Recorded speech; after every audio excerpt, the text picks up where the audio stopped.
Salve, salve, moçada do esporte, é o tempo todo aqui na Casa da Terra Vermelha, a agência de publicidade parceira desse nosso projeto, aqui na 12 de outubro, com a José Bonifácio, com mais uma entrevista nesta semana, e eu já começo agradecendo porque a agenda dele eu sei anda corrida, e eu estou saudando e cumprimentando jornalista Roberto Jardim. Eu fiz um rápido Google, dei um rápido Google, é formado pela PUC, jornalista de e-mails impressos do grupo RBS, destaque no Diário Gaúcho e com, eu diria, uma atenção muito especial para literatura ligada ao esporte. E foi aí que eu te encontrei, Roberto. Na verdade, foi a minha mãe, de 93 anos, que separou para mim a coluna do professor Fischer na Zero Hora, onde ele chamava atenção para uma obra que estará na Feira do Livro, está na Feira do Livro, e por isso o convite para que a gente possa falar, como eu digo aqui, por um tempo do futebol, por cerca de 45 minutos, alguns acréscimos, sobre tuas ideias, teu trabalho, teus projetos. Você está no tempo todo, que é um projeto nosso aqui. Falamos de Ijuí e você aí em Porto Alegre. Muito obrigado. Como vão as coisas, Roberto Jardim? Bom, um salve para o pessoal que acompanha teu programa, né? Muito obrigado pelo convite para estar aqui no tempo todo. É um prazer poder falar do meu trabalho, dos livros que eu escrevo, das ideias que eu procuro colocar nos livros, né? Tudo começou com o Democracia FC ou tem anteriores, Roberto? Não, tem um livro anterior. Tem o primeiro livro foi editado por uma pequena editora de Santa Maria, que se chama Vento Norte Cartoneiro, que é uma editora de livros cartoneiros. Não sei se você conhece o que é um livro cartoneiro. Sim, sim. É uma produção artesanal, né? Claro. Ele viu um texto meu na internet, o Elástico de Rivelino em Augusto Pinochet, está na revista Ponteiro Esquerdo, né? Que é um bom espaço de reportagens, de jornalismo literário, né? Sobre esporte, Perfeito. futebol, principalmente. E aí ele viu naquele texto uma qualidade para produzir um livro. E aí ele perguntou se eu tinha outras reportagens naquele estilo. Eu, felizmente, tinha. Aí mostrei para ele e ele resolveu publicar o livro. Saiu em novembro, final de novembro de 2016. Foi o primeiro livro que saiu. Sabe que eu estou agora pensando que eu devo ter lido, porque eu visito o Punteiro, eu devo ter lido coisas tuas aí, agora não estou relacionando, mas agora quando Sim. Tu fala, é bem isso. Que maravilha de conteúdos, né? Imagino que seja também muito legal poder participar com aquela moçada de lá. Sim, foi um orgulho muito grande poder ter participado, ter publicado. Foi publicado em agosto de 2015. Foi um dos primeiros a ser publicados. E, se eu não me engano, até hoje é um dos mais lidos, esse texto do Rivelino, que deu uma repercussão nacional. O Juca Kfouri divulgou no blog dele. O Flávio Gomes me entrevistou na Rádio Transamérica, na época que ele tinha um programa matinal lá, que começava às 6 da manhã, o programa. Mário Magalhães compartilhou nas redes sociais dele, deu uma repercussão muito bacana assim, na época, tanto que chamou a atenção do Fernando Villarraga, que é o editor da Vento Norte, né? Muito e bom. Aí, quando estava lançando Além das Quatro Linhas, que é o nome do primeiro livro, ele me provocou, tá, Roberto, quando é que vai sair o segundo? O que vai ser o assunto do segundo, né? Aí eu já comecei, ele me provocou ali, o Juca Kfouri, no prefácio do livro, o prefácio do Juca Kfouri, me provocou também dizendo que os meus textos agradariam o Eduardo Galeano, que é um mestre, assim, para mim, né? Um cara que eu leio desde mais de 20 anos que eu leio ele, tenho praticamente todos os livros dele, né? E teve mais uma provocação de um jornalista italiano que publicou o Elástico do Rivelino em Augusto Pinochet, num site italiano que se chamava Mondo Futebol, que não existe mais, acabou saindo do ar, E quando ele publicou isso, eu nem fiquei sabendo, nem eu, nem o pessoal do Ponteiro Esquerdo. Eles publicavam, como o Ponteiro Esquerdo são textos abertos, né, desde que dê a fonte, né, eles traduziram para o italiano e publicaram. E nas redes sociais, quando ele divulgou, ele disse que o meu texto era um piccolo capolavoro, que significa uma pequena obra-prima do jornalismo esportivo, né? Ali foi uma outra provocação. Eu vou ter que continuar produzindo, né? Puxa vida. Aí eu comecei a pensar no Democracia Futebol Clube. Comecei a pensar jogadores politicamente engajados para montar um time de futebol, né? Do 1 ao 11, e mais o técnico para montar um time mesmo, fazer aquela coisa que a gente sempre faz quando criança, montar o melhor Inter da história, o melhor São Luís da história, o melhor Grêmio da história, a melhor seleção da história. Sim. Eu pensei, o melhor time de jogadores politicamente engajados.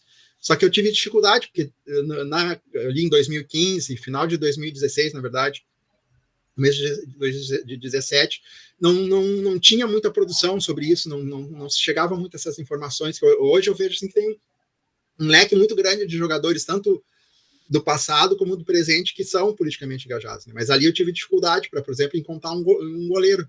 É mesmo? Não achava um goleiro. Não achava. Daí eu. E também estava quase montando um time de futebol de salão, porque eu só tinha 5 nomes. 5, 6 nomes, né? Mas aí eu comecei a pesquisar, né, no Google, por outras formas, e aí o algoritmo, né, começou a me jogar informação, né, no Google, nas redes sociais, tal, começou a aparecer várias histórias de vários lugares diferentes, né? E aí eu descobri a história do Claudio Tamburrini, que é um goleiro argentino, que recente a subida das categorias de base e tal, e foi sequestrado e torturado durante mais de um ano, 100 e poucos dias, durante a ditadura argentina, né? Entre 77 e 78, ele ficou vários meses sendo torturado e tal. E aí ele e companheiros da prisão lá conseguiram fugir, foram as únicas 4 pessoas que conseguiram fugir e sobreviver, porque normalmente quem fugia do centro de tortura era capturado e acabava morrendo, né? Ou sob tortura, ou durante a captura acabava morrendo. E ele e outras 4 pessoas sobreviveram, participaram do julgamento que teve, que agora até tem um filme muito bacana na Netflix, que é Argentina, 1985, que é sobre o julgamento dos ditadores, né? Sim. E ele participou desse julgamento, ele escreveu um livro sobre isso, né? Já tem um filme sobre a história dele, também é uma baita história. E aí depois eu formei o resto do time, descobri um zagueiro uruguaio que é mais do que politicamente engajado, é um cara sensacional, assim, culto. Ele é um cara que trabalha com cultura, né? Já escrevia poesia quando jogava, hoje continua escrevendo, escreve para jornal, né? Repórter, né? Que é o Agustin Lucas. E aí fui montando o time. Tem 2 campeões do mundo, que é o Lilian Thuram e o Obdúlio Varela, né, que não poderia faltar, que é o fundador do primeiro sindicato de jogadores de futebol no mundo. Aí tem os brasileiros Sócrates, Afonsinho e Reinaldo. Sim. Cantona, por causa da voadora que ele deu no torcedor fascista lá na Inglaterra. Aí tem mais um uruguaio, que é o Pedro Grafigna, que é um volante, né? E no ataque tem um jogador que uma história que eu gostei muito de contar e de descobrir, que é do Rachid Meklouf, que é um jogador argelino, que era estrela na época no futebol francês, e aí para a Copa em 58, né? Junto com aquela seleção que fez bonito na Copa do Mundo, né? Tinha o Just Fontaine, que marcou 13 gols numa Copa só, né? E ele era jogador do Saint-Étienne, que era campeão da França na época, ele jogava muito, e ele abriu mão de tudo isso para ir defender a libertação da Argélia, de deixar de ser colônia francesa, né? Aí ele se uniu numa seleção da FLN, que viajou parte do mundo para angariar fundos para a libertação da Argélia, né? Uma história bem bacana, assim. Sim. E como técnico, eu tenho um técnico uruguaio também, que é o José Ricardo de León, que era um técnico que era professor, assim como o Oscar Tabares. Ele era professor de educação física, ele era filiado ao Partido Comunista, era sindicalista, tudo isso, e ele trabalhou no Defensor, né, que em 1976 conquistou o primeiro título uruguaio conquistado da era profissional que não foi conquistado por Peñarol ou Nacional. Né? Foi um time pequeno que conquistou o título e que foi visto pela população uruguaia, boa parte dela, como um respiro do meio à ditadura, né? Que foi o ano mais duro da ditadura uruguaia, 1976. E em meio àquilo ali veio esse time do Defensor, que começou a ganhar, bateu de frente com os dois grandes e conquistou o título, e no dia da comemoração do título comemorou fazendo uma volta olímpica ao contrário. Então é uma história bem bacana também do José Ricardo de León. Claro que sim. Eu não sei se é impressão minha, mas essa tua seleção não é formada por atletas contemporâneos, né? Tu tem que buscar um lá em 58, o Afonsinho e o Reinaldo 78, o Reinaldo daí mais 80, né? Sim. Se vai pegar só de um intervalo de tempo, complicaria ainda mais. Complica mesmo, se for pegar só um intervalo de tempo. Se bem que hoje talvez eu conseguisse montar um time de mesmo. Assim, né? Tem um goleiro argentino que joga no México, que sempre está envolvido em causas sociais. Né? Podemos colocar o Messi, que é um cara que também já abraçou a causa das Madres de Maio. Né? Tem o Igor Julião, o próprio Richarlison, né? Que sempre tem uma movimentação bacana assim, nas redes sociais, defendendo algumas causas. Né? Acho que daria para montar assim, um time de 11 hoje em dia. Mas como eu quis fazer uma coisa completa, naquela época ali, quando eu montei, que foi 2016, final de 2016, começo de 2017, não tinha muito. Assim, pelo menos eu não via isso, né? Sim. E foi exatamente nessa época que eu comecei a mexer nesse caldeirão de histórias que tem, né? E vem daí todo o material que eu juntei para o livro, né, que eu estou lançando, que é um outro futebol, Pequenas Histórias da Bola. Que são pequenas histórias que foram surgindo, né? Por causa do algoritmo que me jogava tanto no Facebook, Instagram, Twitter, quando eu fazia alguma pesquisa no Google, algum documentário que eu descobria que eu ia assistir, essas coisas assim, começaram a surgir essas histórias, e eu fui juntando, até que eu tinha um volume de mais de 300 histórias que eu comecei a editar, comecei a trabalhar para publicar o livro. Né? Sim. E o livro é uma homenagem ao Eduardo Galeano, por isso que são pequenas histórias, que eu tentei resumir as histórias para contá-las de uma forma quase lírica, né?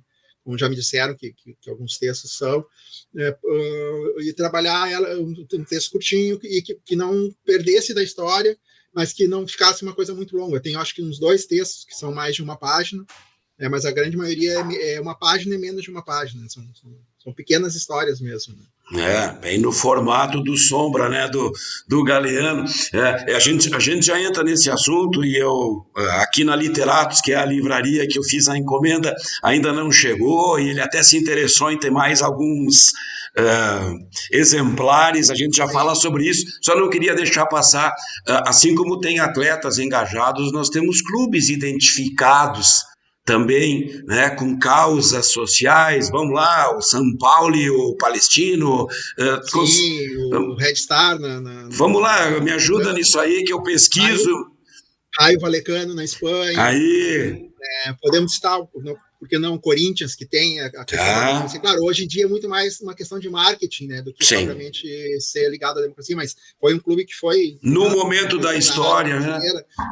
Eu posso dizer assim, praticamente todos os clubes argentinos, na época do 24 de março, que é a época do golpe militar de 76, eles se posicionam pedindo nunca mais, eles fazem campanha nas redes sociais, entram em campo com alguma coisa na camisa, lembrando, fazem homenagem aos torcedores que foram sequestrados e estão desaparecidos, né? O Banfield criou o sócio desaparecido, né? Que vários sócios deles desapareceram e não deixaram de ser sócio, tipo, parar de pagar, mas não porque eles quiseram, né? Porque a ditadura assim quis, né? Então, o que eles fizeram? Eles mantiveram aqueles sócios, aquelas pessoas como sócios, né? No futebol uruguaio isso acontece também. Tem um clube pequeno em Montevidéu que se chama Vigia Espanhola, que foi um clube que de 2019 até agora há uns 2, 3 meses atrás, ele foi muito engajado nisso, né, na questão dos desaparecidos, de pedir para nunca mais acontecer o que aconteceu na ditadura lá do Uruguai, mas aí, por uma intervenção de alguns sócios que não gostavam disso, né, que falavam que isso era uma questão política e não só de direitos humanos, né, conseguiram afastar a diretoria, tá uma confusão lá, eu até não, eu tenho que dar uma pesquisada, ver como é que tá atualmente, né, que eu andei escrevendo sobre isso no Medium, onde eu publico, mas de lá para cá não mudou muito, pelo menos nas redes sociais eram muito ativos nisso, né, e agora parou.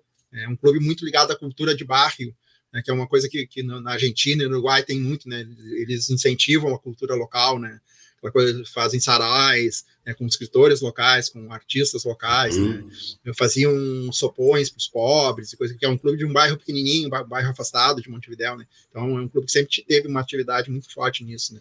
No Chile, em 11 de setembro, os clubes costumam lembrar, né, tanto que o estádio lá, o Estádio Nacional, né, Santiago, onde serviu de prisão, local de tortura e patíbulo, né, para várias dezenas de presos políticos, né, no começo da ditadura do Chile, tem uma parte do estádio que foi preservada, está lá, a mesma madeira que era daquela época, tudo, para lembrar que diz ali uma frase que diz que o povo que esquece.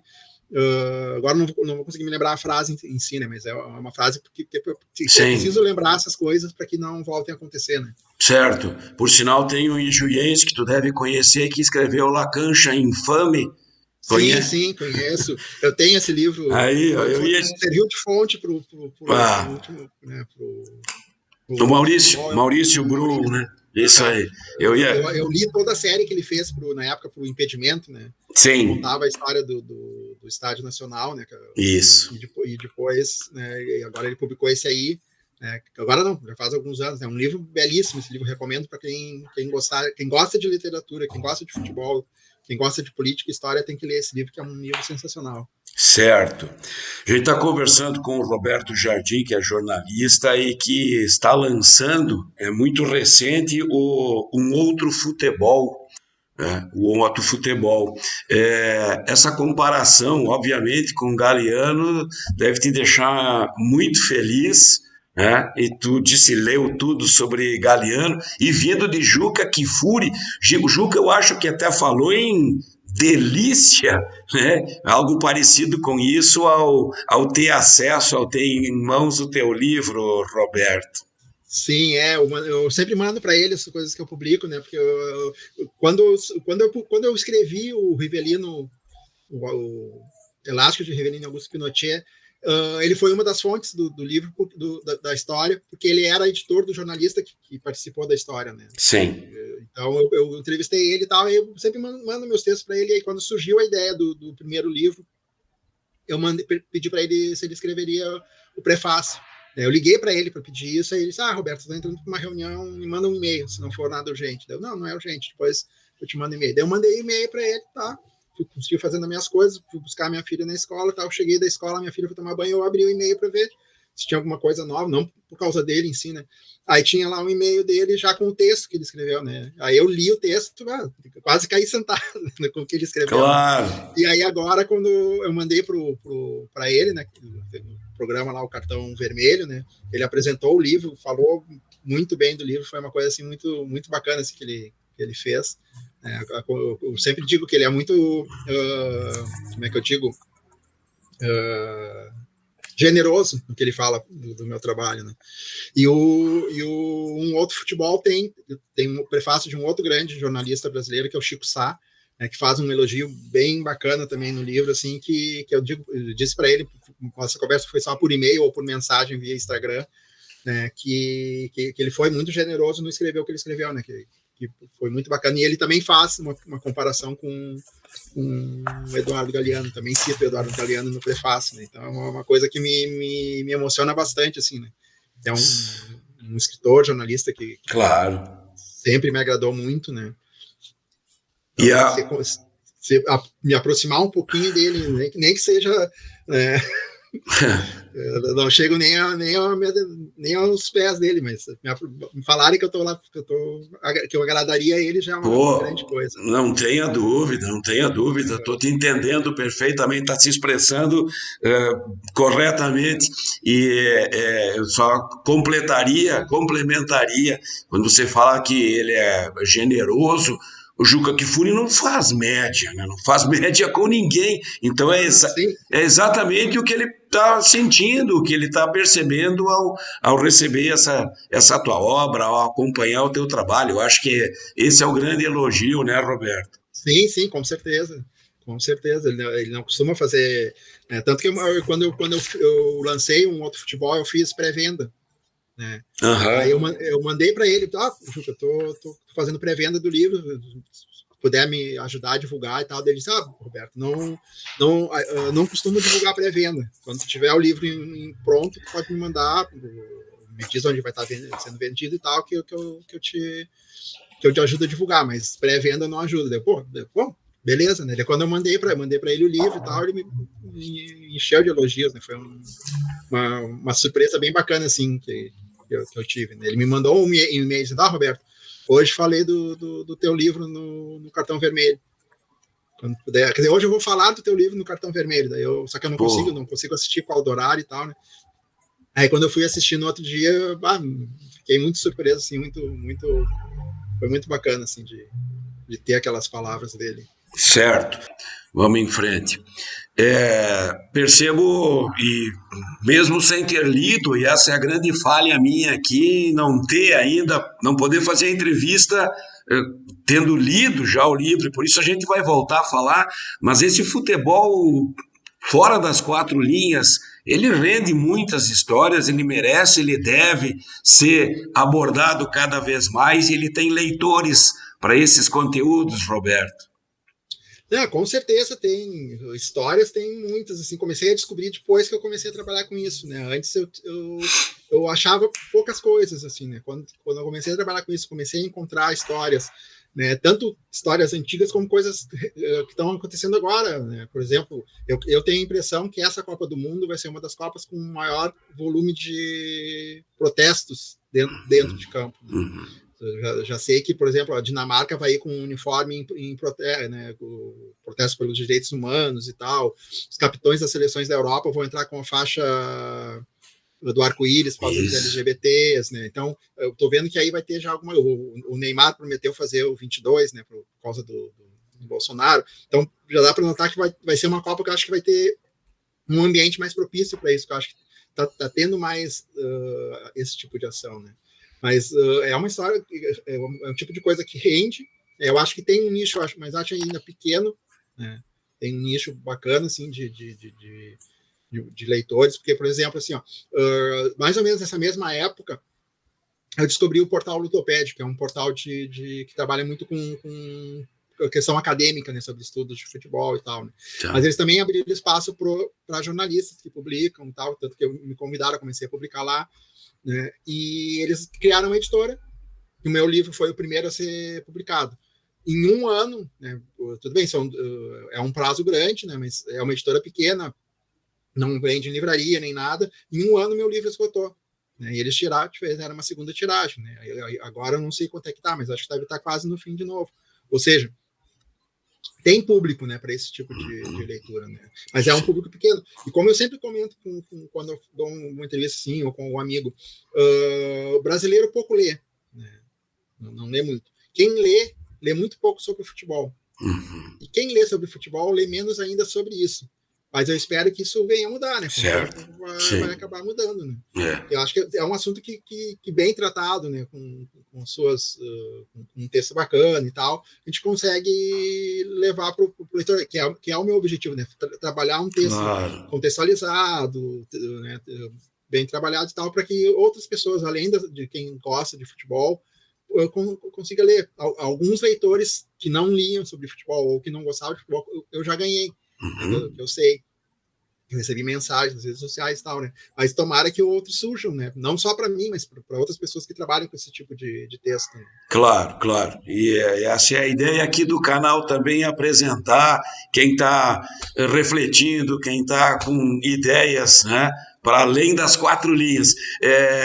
Eu agora lembro também, a gente não conseguiu manter uma placar aqui com leitores para a editora Abril dizer isso aqui nos é rentável, né? Teve que vender e aí virou no que virou a placar, né, Roberto?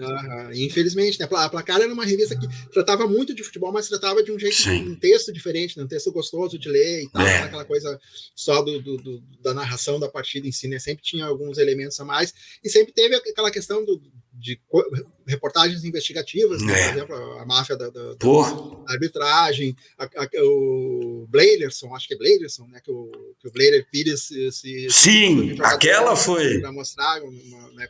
que é mais recente, né? Mas é uma coisa bacana. Esse tipo de reportagem acho legal assim em futebol, né? Que a gente vê pouco no dia a dia. Eu até entendo. As redações estão cada vez mais enxutas, né? E aí tu cobrir o dia a dia de um clube e ainda ter espaço, né, para publicar material essa e coisa assim é mais difícil, né? Normalmente vem esse tipo de matéria, vem ali entre temporadas, né? Entre janeiro, ali, começo de janeiro e tal, quando os clubes ainda não voltaram de férias, vem esse tipo de matéria. Mas eu acho que isso deveria ser uma coisa mais constante, né? Na cobertura esportiva, né?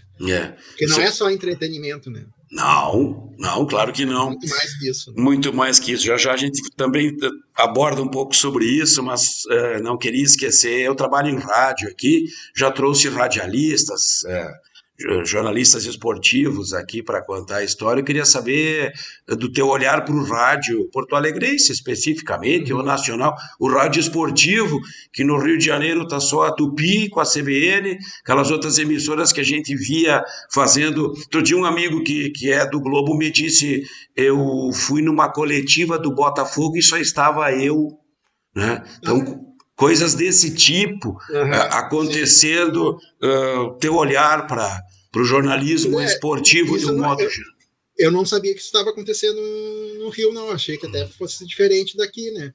Mas se bem que aqui em Porto Alegre é muito forte, né? O rádio ainda, né? Por causa mas eu acho que ele peca um pouco porque ele só fica na dupla Grenal, né? Agora ele está ganhando um pouquinho de espaço, né, do futebol feminino, questão do o Inter foi finalista no Brasileirão, tal, chama um pouco da atenção.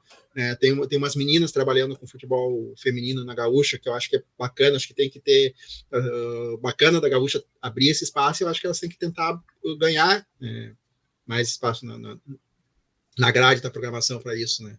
Mas eu acho que ainda fica muito restrito a dupla Grenal, né? No noticiário eu sempre brinco, às vezes a gente está almoçando, eu, minha esposa, minha filha tem 13 anos, ela comenta, diz que esportes ao meio-dia, mas não tem outros esportes, né?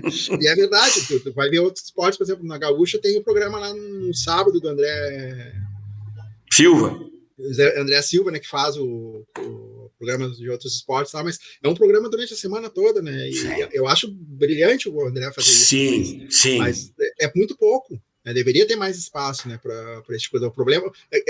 É aquela questão do biscoito Tostini, né? Não vende mais porque é fresquinho, ou é fresquinho porque vende mais, né? Sim. Eles dão mais do Grenal porque dá audiência, ou dá audiência porque eles dão mais do Grenal. Isso tem que aprender.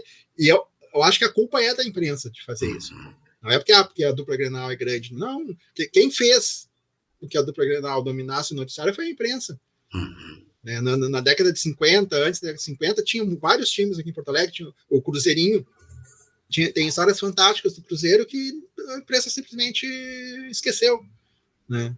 Mas eu também vejo, em 2016, quando eu fui lançar o Além das 4 Linhas, eu estive em Montevidéu de férias e estava completando os 40 anos da história do defensor, que eu falei um pouquinho antes do título da volta olímpica ao revés, né? E eu quis escrever sobre essa história, né? Daí, antes da viagem eu consegui marcar algumas entrevistas e tal, e chegando lá eu pensei, os jornais aqui vão ter algum caderno, alguma reportagem sobre isso. Peguei os jornais, nenhuma linha. Só falam de Peñarol e Nacional. A mesma coisa que aqui, né? Eu acredito que na Argentina também deve ser muito mais só Boca e River, e os outros times quase não falam, né? Mas é uma coisa que eu acho que quem trabalha na empresa deveria prestar um pouquinho mais atenção. Por exemplo, agora de uns anos para cá, começaram alguns apresentadores, repórteres e comentaristas começaram a dar um pouco mais de atenção para o além das quatro linhas, né? Comentar um pouco mais esse tipo de coisa, né? Se posicionar. Então, acho que isso é bacana. É uma coisa que começou recentemente, né? Quem sabe também não vem daqui a pouco eles não começam a colocar, abrir espaço um pouco mais para outros esportes, coisa assim. Porque eu venho de uma época que, quando eu era pequeno, eu via, não tinha TV a cabo, né? Sim. Década de 70, 80. Eu me lembro de ver jogos de basquete na TV da Seleção Brasileira, na TV aberta. Sim. Né? Aqueles times de Oscar, Marcel, Carioquinha, Marquinhos. Eu via os jogos na TV. Eu via jogo de vôlei na TV aberta. Hoje em dia até tem jogo de vôlei da TV aberta, né? Mas final. Só da seleção e final. Né? Mas poderia ter, os campeonatos poderiam estar a NBB poderia estar na TV. A Superliga poderia estar na TV aberta. Né? Tu deve estar falando do show do Luciano do Vale com a Bandeirantes, né? Algo nesse sentido que a gente teve sim, não, mas isso foi antes. Eu lembro que teve um campeonato, esse foi sul-americano, mundial, que era de noite, assim, horário, tipo, depois da novela e coisa assim. Eu me lembro que meu pai não deixava eu ficar acordado. Sim. Eu dava o jornal, eu tinha que dormir. Mas eu me lembro de eu acordar e ver com meu irmão, que meu irmão gostava de ver, e de ver o Brasil jogando. Acho que foi um torneio na Venezuela, e aí o horário era um pouquinho, tinha coisa, questão do futebol. Basquete, né? Isso, né? Tá falando de basquete. Isso, de basquete. Eu acho que eu lembro disso, sim, era tudo que a gente esperava, né, para depois da novela. Eu adorava esses jogos, e era uma coisa que estava na TV aberta. Eu lembro hoje disso. Nem horário tem, nem depois da novela, depois na madrugada não tem, sabe? Por quê? Sabe? Tá, tudo bem, é custo, tal, mas se tu começar a colocar, vai ter audiência, tendo audiência, tu vai ter patrocínio. Então, é uma regra de 3, talvez, não sei. Não sou muito bom em matemática. Tá bom. É uma coisa que uma coisa leva a outra, né? Se tu começar a dar, vai ter audiência. O próprio futebol feminino, por exemplo, quando dá na TV, acaba tendo audiência, né? Querendo ou não. E aí, se tiver audiência, vai ter patrocínio. Tendo patrocínio, tá pago o negócio, né? Sim. Tá pago a transmissão. Sim. Aproveitar e te perguntar sobre... há pouco a gente falou do Maurício Brum aqui, e eu ficava bem aliviado, te confesso, quando, trabalhando aqui num jogo do São Luís, ou olhando a partida, eu encontrava o vô dele no estádio, um pensador, criador aqui da universidade, Argemiro Jacó Brum, pai da Eliane Brum, e eu ficava bem... Sim, o Maurício é sobrinho da Eliane, que é filha desse grande cabeça pensante, ao lado de Mário Osório Marques aqui, que criaram essa universidade comunitária que se chama Unijuí. E eu via ele no estádio, ficava aliviado, que é aquela história de que a gente é alienado, que futebol, né, é só um uso e tal. E eu via o professor Argemiro ali, eu digo, não deve ser bem assim. Então eu quero te perguntar um pouco sobre alienação e também sobre, tu deve ter escrito também sobre isso, né, do uso político do futebol, sim. Roberto, por favor. O outro futebol é isso, trata disso. Eu peguei, assim, a partir de textos que eu publiquei na revista Parênteses, né, que é uma revista digital editada pelo professor Fischer, eu publiquei uma série lá chamada Um Outro Futebol é Possível, né, pegando desde o começo da história do futebol, fazendo histórias, elencando uma na outra, contando sobre o futebol e a relação com a política. Né. E aí, para Um Outro Futebol, eu fiz essas historinhas pequenininhas, pegando desde lá do começo, explicando como é que o futebol era socialmente, né, usado lá no começo, a questão do amadorismo. O que é a questão do amadorismo no futebol naquela época e até dos outros esportes? É que quem criou o futebol veio foram nas escolas, né, nos colleges ingleses. Eu li esse texto, esse eu li. Das classes altas. Sim. E aí eles queriam que o futebol fosse amador para que a população mais pobre não pudesse jogar, tipo, não teriam como treinar e disputar campeonatos, né? Poder até jogar fim de semana entre eles, mas não pudessem ter campeonato, participar de campeonatos e ainda participar tendo chance, né? Porque se treinassem poderiam ter chance. Né? Então o amadorismo não era nada mesmo que uma segregação, né, dentro do esporte. Por que quem tem tempo para treinar ou tem dinheiro para pagar para poder fazer essas coisas, vai poder praticar aquele esporte, né? Então, isso já é uma questão social, política, né? E vem desde aí, vai indo, começa daí, daqui a pouco aparece o Mussolini que vê o quão que o futebol é popular e como isso pode ser usado politicamente para ele, para fazer propaganda do fascismo e tal, e aí acaba forçando a seleção italiana a ganhar 2 Copas do Mundo, uma com ajuda de arbitragem e tal, e outra mandando a mensagem vencer ou morrer, né, que é uma coisa... Não é que um jogador vai jogar com isso na cabeça, tá, mas eles venceram, né, o uso político, daí vem vindo desde aquela época. Então, futebol e política se misturam, né? O Chico Sá brinca no prefácio que eles nasceram juntos, né? Um se mistura com o outro. E até coisa que eu sempre comento, nós somos seres políticos, né? O Platão dizia isso, né? Então, tudo que a gente faz política aqui, a gente está fazendo política, não deixa de ser política, né? Na conversa com um taxista ou com um motorista de ônibus, tudo é política na nossa vida. Claro, a gente, quando fala em política, a gente pensa política partidária, questão lá de Brasília, o Palácio Piratini e tal. Não é só isso, né? Isso não é só... Política é muito mais do que... Assim como o futebol é muito mais do que só jogar bola, a política é muito mais do que só o que está dentro dos gabinetes capetados do Brasil, né? E do mundo. Claro que sim. O problema é que, muitas vezes, os governantes se aproveitam da política, se aproveitam do futebol, né, para ganhar popularidade, com esse tipo. O Bolsonaro, depois de votar, foi lá e recebeu o Flamengo. Qual o motivo, né? A não ser aparecer, porque ele é torcedor do Palmeiras, até onde se sabe, né? Claro. Mas foi lá receber. Então, sabe, não tem... Se ele pode fazer isso, por que um jogador não pode se posicionar? Porque ele está lá se posicionando.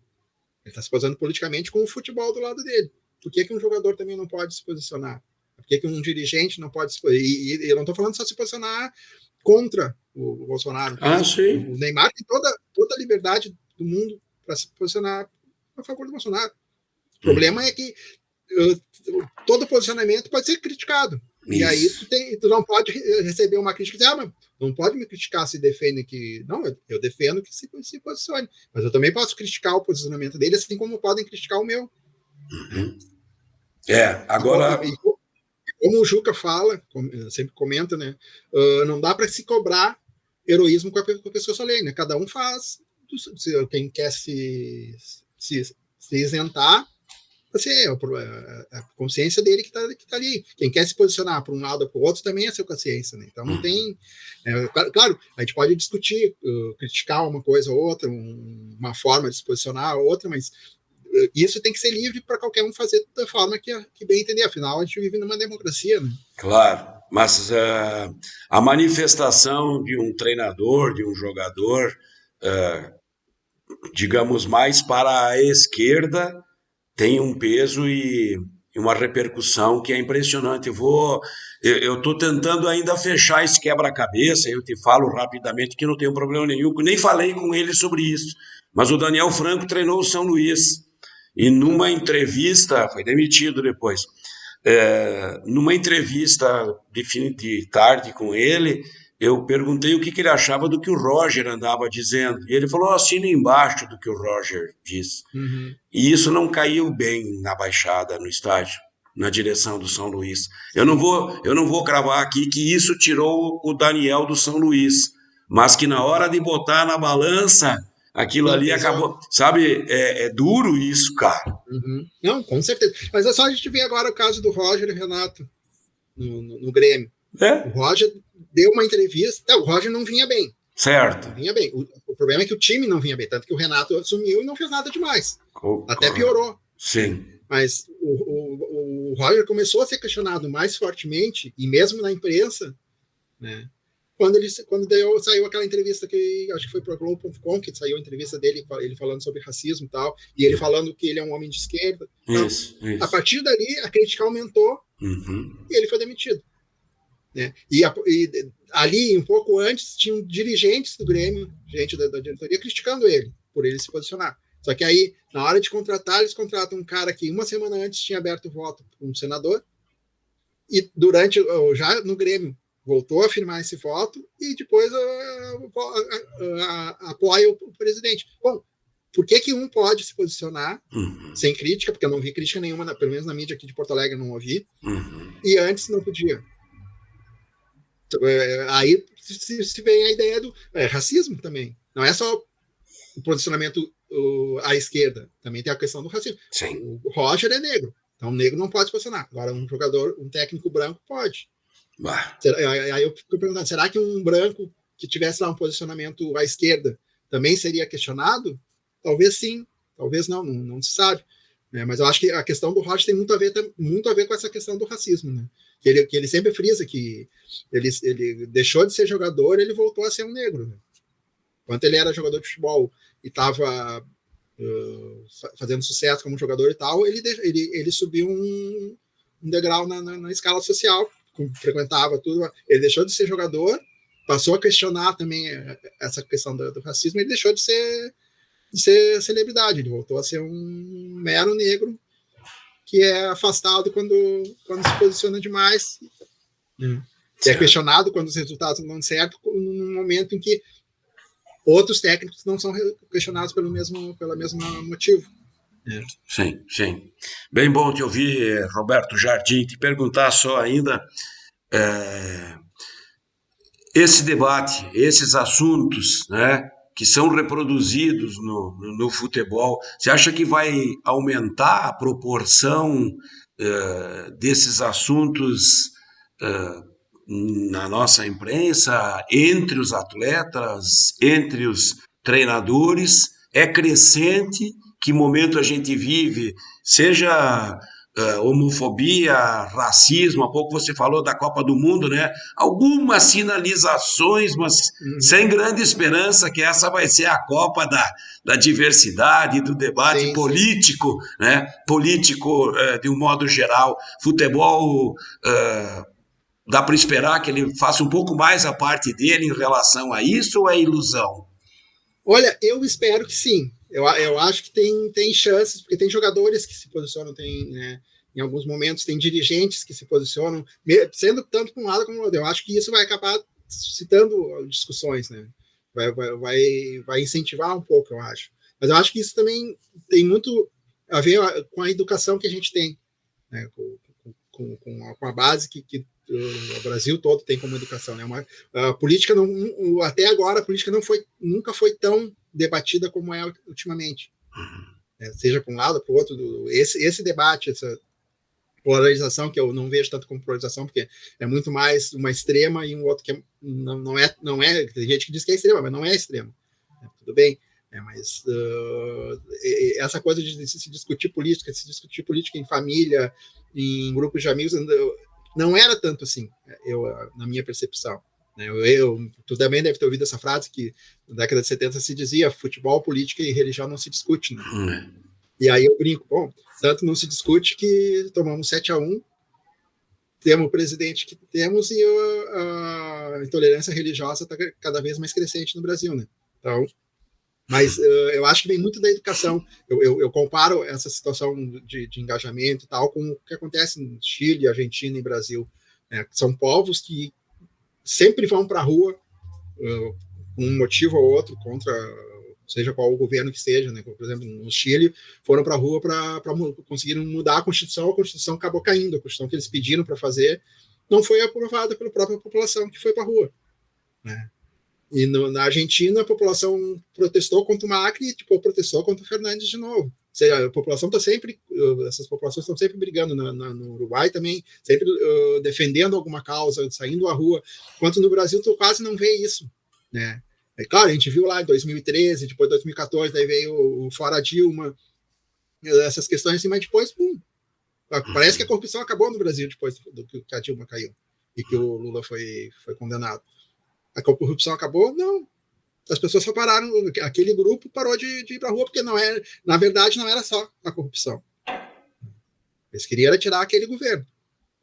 O Temer teve corrupção, teve denúncia de corrupção, não teve um protesto contra ele. O Bolsonaro teve corrupção, tem corrupção no governo dele, as mesmas pessoas continuam dizendo, vai votar no ladrão agora, só que, e tá aí, o presidente que está lá é ladrão ou não é? É corrupto? Não é. Comprar 51 apartamentos com dinheiro vivo significa o quê? Não é corrupção. Esse dinheiro não veio, não foi obtido de forma ilícita para poder não passar por banco. Algum motivo tem para isso. E aí não se questiona. Acho que a gente ainda está engateando nessa evolução da discussão política, mas acho que ainda que vai chegar lá, mas precisa de educação. O que eu estava falando, Argentina, Uruguai, Chile, tem isso porque eles tiveram uma educação forte desde o começo. Os libertadores da América trabalharam pela educação, enquanto aqui não se teve educação forte, né? A população mais pobre foi ter educação muito, muito tarde, né? Então é uma questão que vem e cada vez mais pior a educação pública, né? Se a gente for pensar, eu estudei em colégio público, né? E tenho a base que eu tenho, né? Hoje em dia, se for ver quem estuda em colégio público, talvez não tenha essa mesma base, né? Coisa que é complicada. Eu, por exemplo, minha filha não estuda em colégio público, porque eu não confio na educação pública, né?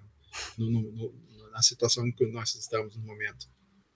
Eu espero que possa melhorar, né? Mas é uma questão de educação. Esses tempos eu vi um técnico argentino, Léo Samaggio, o nome dele, ele dá aulas na Escola Argentina de Técnicos. Aí ele estava comentando que os técnicos, uma vez tive técnicos brasileiros que participaram do curso, e ele disse que os técnicos brasileiros não entendiam, não conseguiam interpretar os textos, não conseguiam entender o que ele dizia, e ele fala português e fala bem português, e não conseguiam interpretar os textos, ou seja, faltava para os técnicos brasileiros, interpretação de texto. E aí, se tu não interpreta texto, tu não vai interpretar jogada, tu não vai interpretar o jogo em campo. Tudo isso, né? Então, se falta educação para isso, se falta educação para esse tipo de coisa, a gente dá para a política, né? A falta de interpretação de texto afeta tudo. Afeta a tua leitura do jogo, a tua leitura da sociedade. Né? Mas eu acho que ainda vai mudar. E tem aparecido gente que com alguns posicionamentos. Eu acho bacana que cada vez apareça mais. Né? Legal. Deixa eu te perguntar se todos os teus livros, obviamente um outro futebol, sim, mas os outros também à disposição para a gente comprar? Sim, Além das Quatro Linhas, o primeiro livro, entrar em contato com a Vento Norte Cartoneiro via Facebook. Manda Messenger por lá, ele sempre imprime, sempre tem livros para vender. Joia.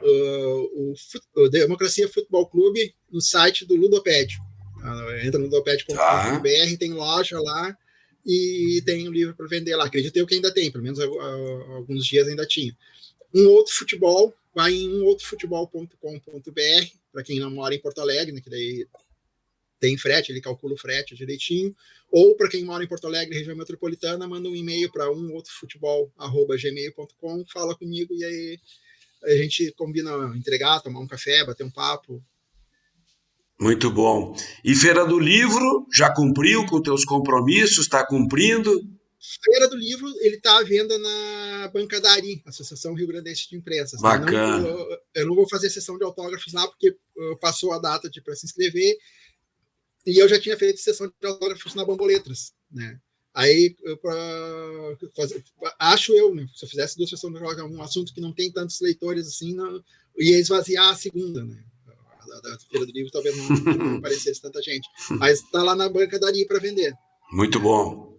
E também, além disso, está na Bamboletras, em Porto Alegre, na Venâncio Aires, e na LPM Pocket Store, lá no Moinhos de Vento. Tem o livro para vender nesses 3 lugares agora. Muito bom. A gente reforça aí essas informações aqui na sequência. Vinda a Ijuí, te interessa o interior gaúcho? Um clube aqui, o último dos moicanos dessa região aqui, teimando bravamente com uma diretoria comunitária, sem grandes indústrias, não tem mais ninguém perto aqui, Santo Ângelo, Cruz Alta, Santa Rosa, o nosso parceiro mais próximo aqui, o Ipiranga de Erechim, a 300 quilômetros, o Passo Fundo, que muito provavelmente vai ser o adversário na final da Copa e a Taça Tarcísio em disputa. Te interessa também por isso? Podia vir dia 9, deve ser a decisão aqui se o São Luís passar pelo Grêmio, Roberto. Uhum. Olha, no momento viagens para mim estão complicadas, questão de trabalho, né, até porque um pouco de questão financeira também, investir no livro, né, o livro é uma edição minha, né, Sim. então tá meio complicado, mas eu tenho ideia, assim, se eu conseguir produzir um novo livro, pensar um novo livro, eu tinha ideia de contar, até o nome do livro já seria esse, Pequenas Grandes Histórias, né, contar pequenas grandes aventuras de times, times pequenos, assim, do interior, né? Por exemplo, tem a história do Náutico que excursionou pela Amazônia, é uma história fantástica, né? Tem a excursão do Cruzeirinho, que eu já escrevi, né? A excursão do Cruzeirinho para a Europa, Sim. A viagem do São José por avião, e eu tô tentando descobrir outras histórias, assim, bacanas, assim, curiosas, de clubes, até se tu souber alguma, me avisa depois que eu vou pesquisar, né, para contar. Porque eu acho que são coisas assim que são bacanas, assim, que mostram que o futebol não é só. E futebol não é só os clubes grandes, né? Porque se fosse só os clubes grandes, não teria os outros, né? Sem dúvida. Muito bom.